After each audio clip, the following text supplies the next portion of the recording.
Une catastrophe peut fondre sur nous sans que Dieu juge à propos de nous en protéger. Pourquoi?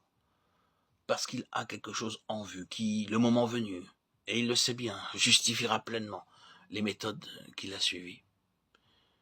Et force nous sera de reconnaître alors que ce que nous prenions pour une faiblesse de sa part était au contraire une preuve de sa puissance. L'effondrement de tout n'a fait que mettre en évidence la suprématie divine. Et la folie de Dieu en ce jour-là apparaît sous son vrai jour, une sagesse, une divine sagesse. Il nous faut donc attendre la fin. Dieu se justifiera bien lui-même. C'est souvent une erreur que de sonder les voies de Dieu et de les apprécier suivant nos critères humains. Ce principe de la sagesse souveraine est intimement lié à notre croissance spirituelle. Et cette croissance elle-même est en rapport étroit avec ce fruit béni de l'épreuve, l'exercice de nos sens spirituels. Il ne s'agit pas ici de cette introspection maladive qui pousse certaines âmes à s'analyser sans mesure.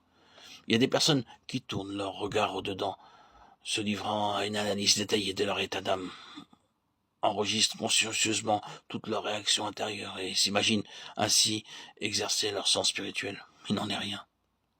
Ce à quoi il s'adonne là n'est rien d'autre qu'un subjectivisme morbide qui ne peut conduire qu'à la paralysie spirituelle.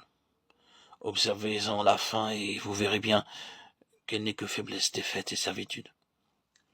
Si vous étudiez le texte d'Hébreux 12, 5, 11, qui fait allusion au véritable exercice de nos sens spirituels, vous verrez vraiment ce qu'il est. C'est l'effet que produisent sur nous certaines expériences que nous traversons et qui sont d'initiative divine. Mon fils, ne méprise pas le châtiment du Seigneur. Tout châtiment semble d'abord un sujet de tristesse et non de joie, mais il produit plus tard, pour ceux qui ont été exercés, un fruit paisible de justice. Ainsi exercé.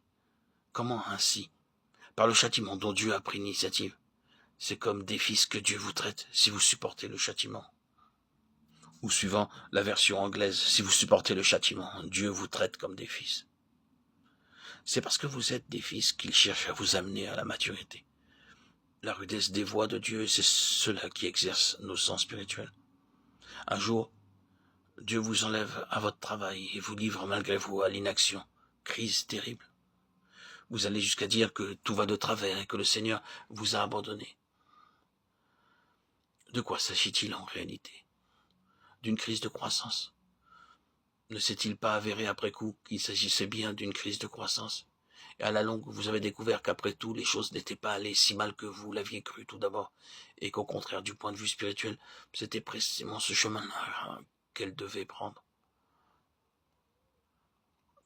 Alors que jusque-là, votre vie était tout absorbée par des choses extérieures. Vous avez appris par cette épreuve que le Seigneur est vraiment une personne, et maintenant, vous le connaissez.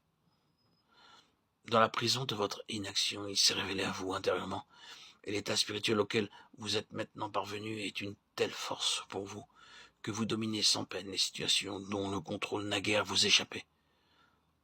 Dieu a accepté pour un temps de n'être pas compris, mais pendant tout ce temps-là, il travaillait à développer vos ressources spirituelles, et vous ouvrez le chemin de la vraie fécondité. C'était pour vous un exercice, et c'était ce but-là que Dieu avait en vue. Elles sont terribles, ces crises de croissance. Il n'y a rien à faire pour aider quelqu'un qui les traverse. On ne peut qu'assister sans vous dire à l'œuvre que Dieu fait et attendre tranquillement le dénouement.